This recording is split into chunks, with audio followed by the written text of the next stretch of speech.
देखिए माँ जी, वो पड़ोस की लूटन मौसी है ना, उनके बेटा बहू उन्हें गोवा ले जा रहे हैं। अरे क्या बात कर रही है बहू, उसके तो ना मुंह में दांत है ना सर पर बाल, क्या करेगी गोवा जाकर। अपनी अपनी किस्मत है माँ जी, लूटन मौसी मरने जो वाली है। हैं? अरे बहू ये कैसा मरना हुआ जो पहले से ही पता है और ऊपर से गोवा भी घूमने जा रही है। बोला ना माँ जी, अपनी अपनी किस्मत है। बात हुई थी मेरी लूटन मौसी की बहू से, बोल रही थी कि चलो दवाई में जो पैसा लगेगा वो गोवा में लगा देते हैं।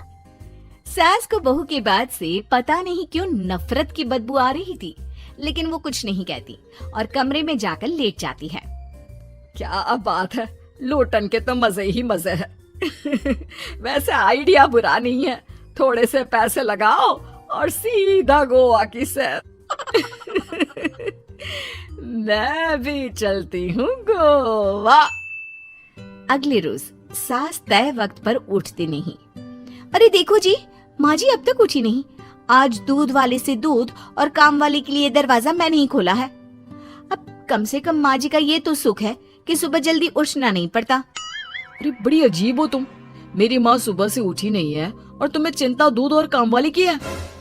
अरे तुम्हें चिंता है ना, तो जाओ जाकर देखो क्या हो गया। वैसे मेरी किस्मत कहाँ लूटन मौसी की बहू जैसी। बेटे को माँ की चिंता होती है, वो सोचता है कि कहीं माँ की सांसें तो नहीं रुक गई और हमें पता ही नहीं चला। बेटा माँ के कमरे में जाता है और वहाँ जाकर, माँ क्या हो गया है तुम्हें? बेटा लग नहीं रहा कि अब मैं बचूंगी, लल्लन डॉक्टर के पास ले चले। अरे कैसी बात कर रही है माँ, तेरी तबीयत सीरियस है और मैं तुझे लल्लन झोला छाप डॉक्टर के पास ले जाऊं? ना ना ना। अरे तो कहाँ ले जाएगा बता दे, वहाँ एडवांस दे दिया है मैंने, वो क्या कहते हैं गूगल पे से। हैं? तूने क्यों पैसे दिए माँ? तुझे पता था क्या कि तू बीमार होने वाली है? सास को लगता है कि कहीं चोरी पकड़ी तो नहीं गई। वो हड़बड़ा जाती है और उसे पसीने निकलने लगते हैं। अरे माँ क्या हो गया, सर्दी में भी पसीने? लगता है तेरी तबीयत ज्यादा ही खराब है और लल्लन डॉक्टर पास ही में है, चल उसी को दिखा देता हूँ।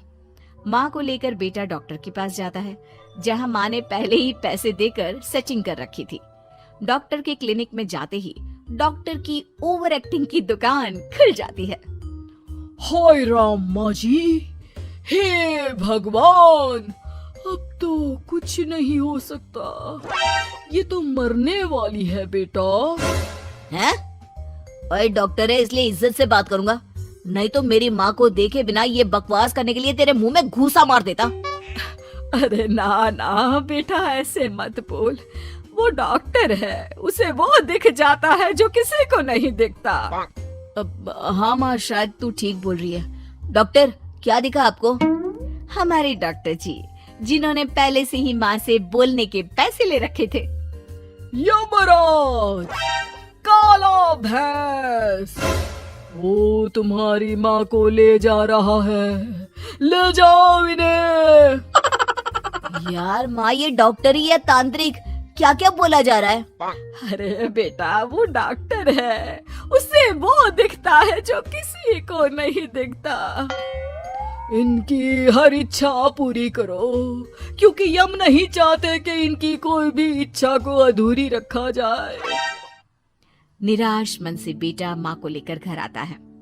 माँ आज से मैं ऑफिस नहीं जाऊंगा, चल तुझे वो झूले वाले पार्क में ले चलता हूँ जहाँ तू पिताजी के साथ जाया करती थी। ठीक है बेटा चल, लेकिन साथ में वो बीड़ी का बंडल रख लेना, तेरे पिताजी वहीं झाड़ी में पिलाते थे मुझे। हैं? माँ कैसी बात कर रही हो? वैसे भी जीवन के 4 दिन बचे हैं और तुम। अरे देख बेटा, ना पिलानी तो ना पिला, लेकिन सुना ना तूने डॉक्टर ने क्या कहा कि मेरी कोई इच्छा खाली नहीं रहनी चाहिए। अरे वैसे बेटा 4 दिन की जिंदगी है, न जाने कब मौत आ जाए। माँ के मुंह से मौत का नाम सुनकर बेटा गंभीर हो जाता है, उसकी आंखें लाल हो जाती है। वो माँ का हाथ पकड़ लेता है। माँ को भी लगता है कि उसकी मौज मस्ती कहीं बेटे को डिप्रेशन में ना डाल दे। देख, लल्लन का फोन आया था, बोल रहा था कि हो सकता है मौत ना भी आए, पर इच्छा पूरी करके रख दे। जब जाऊंगी तब तृप्त होकर जाऊंगी, क्यों? तभी बहू की आवाज आती है, माँ जी आपकी फेवरेट गट्टे की सब्जी बनाई है। सास खाने के टेबल पर जैसे ही बैठने वाली होती है, बहू उनकी चेयर पीछे करती है और प्यार से बिठाती है। बहू शांत हो जाती है। वो माँ को बस देखती है और उनकी हर बात मानती है। रात को जब सास सोने जाती है तो, माँ जी मैं आपके पैर दबा देती हूँ, आज आप डॉक्टर के पास गई थी, थक गई होंगी ना। बहू का प्यार देखकर सास को हैरानी होती है। वो समझ नहीं पाती कि जो बहू उनके मरने को अपना भाग्य बताती थी, वो आज जब सास मरने वाली है तो दुखी क्यों हो रही है। क्या सोच रही है माँ जी? यही ना कि मैं ऐसा क्यों कर रही हूँ। माँ जी मैंने आपको हमेशा अपनी माँ माना है। माना आपसे नाराज होती थी, परेशान होती थी, आपकी बातें चुभती थी, लेकिन यकीन माने प्यार बहुत है आपसे मुझे। सास बहू को गले लगा लेती है। अरे तू क्यों मोह में डाल रही है? आज नहीं तो कल मुझे मरना ही है ना। बहू रोने लगती है और वहां से चली जाती है। अब तो सास आए दिन कोई ना कोई डिमांड करती जिसे बच्चे पूरा करते। मुझे ना वृंदावन जाना है, कृष्ण की नगरी देखने। जी माँ जी हम आपको लेकर चलेंगे। माँ मैं कल ऑफिस से छुट्टी ले लेता हूँ। बेटा अब आए दिन छुट्टी लेता और माँ को घुमाता फिराता। एक दिन बॉस कहते हैं, रमन क्या बात है? मैं देख रहा हूँ पिछले 1 महीने से तुम ना काम करते हो ना दाम, बस सारा दिन इमोशनल से बैठे रहते हो। ऐसे में तो कंपनी तुमको और नहीं रख पाएगी।